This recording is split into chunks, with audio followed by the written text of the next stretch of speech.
पुराने वक्तों की बात है। एक गांव में एक मीठा नामी आदमी रहता था। उसके पास एक गधा था जो हर वक्त घास ही खाता रहता था। जब वो उसे काम पर लेके जाता तो वो काम पर नहीं जाता था। अरे मीठे बगैरत, क्यों तूने इस सांप को गले डाल रखा है? काम ये कोई करता नहीं है और चारा ठूस ठूस कर खाता है, जैसे इसके बाप ने मिल लगाई हो। अम्मा जरा हौसला कर, बेजुबान जानवर है, चारा नहीं खाएगा तो और क्या खाएगा। वाह वाह, ये चारा तो मेरे पैसों का आ रहा है ना। मेरे पैसों का हो तो तुझे पता लगे ना। पैसे तो मेरे लग रहे हैं ना। अम्मा तू हर वक्त पैसे की बात करती रहती है।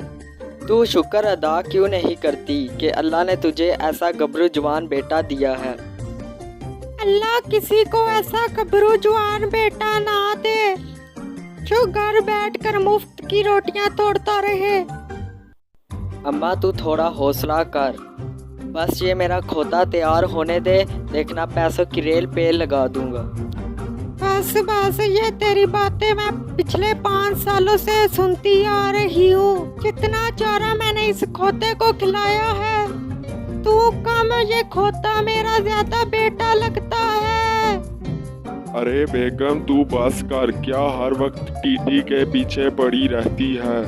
कि तू इस गधे को बेचकर अपनी जान छुड़वा।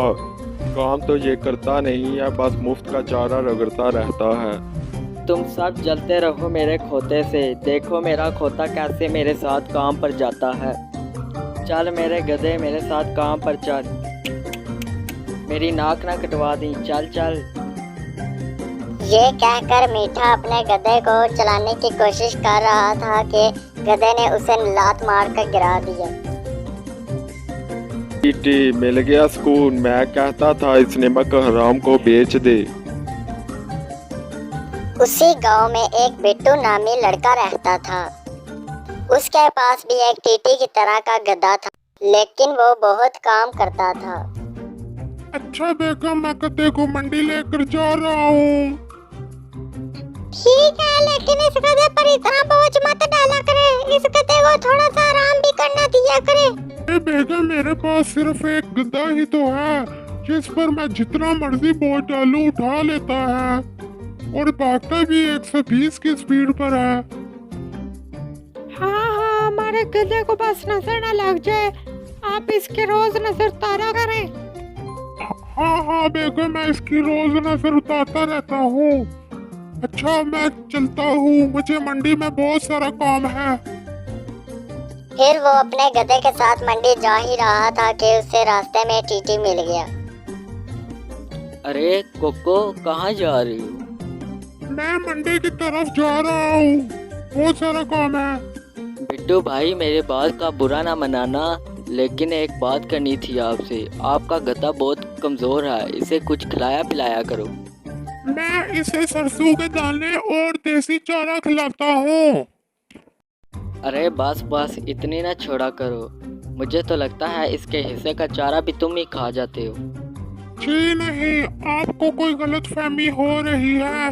अच्छा मुझे मंडी में बहुत सारा काम है, मैं चलता हूँ।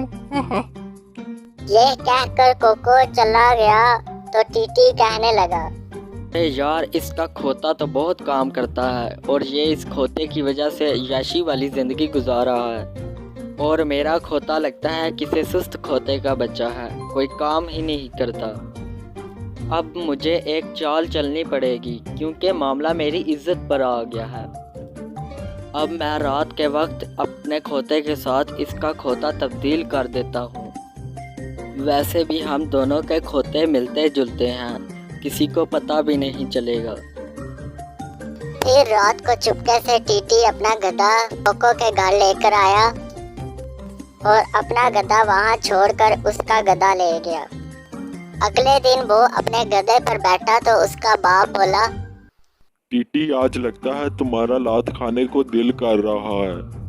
बस अब्बा, अब मेरा खोता ठीक हो गया है, अब मैं जैसा कहता हूँ वैसा ही करता है। चल मेरे खोते। ये बोला तो उसका गधा चलने लग पड़ा। ये देखकर उसके माँ बाप हैरान हो गए और दूसरी तरफ कोको अपने गधे के पास खड़ा था कि अचानक उसके गधे ने लात मारी और वो दूर जाकर गिरा। यार मेरे इस गधे को क्या हो गया है? रात तक तो बिल्कुल ठीक था। मुझे लगता है इसको टीटी बगैरत की नजर लग गई है। फिर टीटी ने गधे के आगे चारा डाला तो वो चारा नहीं खा रहा था। ये देखकर टीटी सोचने लगा।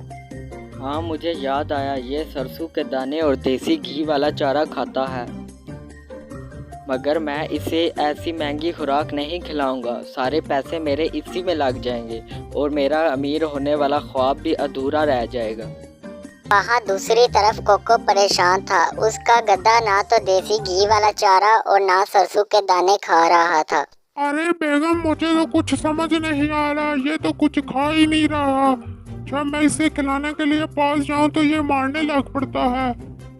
ये सुनकर उसकी बेगम बोली, मैं तो कहती हूँ इसे किसी अच्छे से डॉक्टर को दिखाएं। क्या पता इसका मैदा कहीं सूखा ना किया हो। तो अपने मशवरे पास ही रख, मैं इसका कोई और हल निकालता हूँ। जब उसने अपने गधे को सादा चारा डाला तो वो खाना शुरू हो गया। अच्छा, तो ये अब सादा चारा खाना शुरू हो गया है। अच्छा है, मुझे पैसों की बचत हो जाएगी। फिर जब कोको अपने गधे पर बैठकर उसे चलाने की कोशिश की तो वो टस से मस नहीं हुआ। अरे अब इसे क्या मौत पड़ गई है? अब ये चल नहीं रहा, लेकिन मेरे पास इसका हल भी है। वहाँ टीटी का गधा कुछ न खाने की वजह से छोटा और कमजोर हो गया था।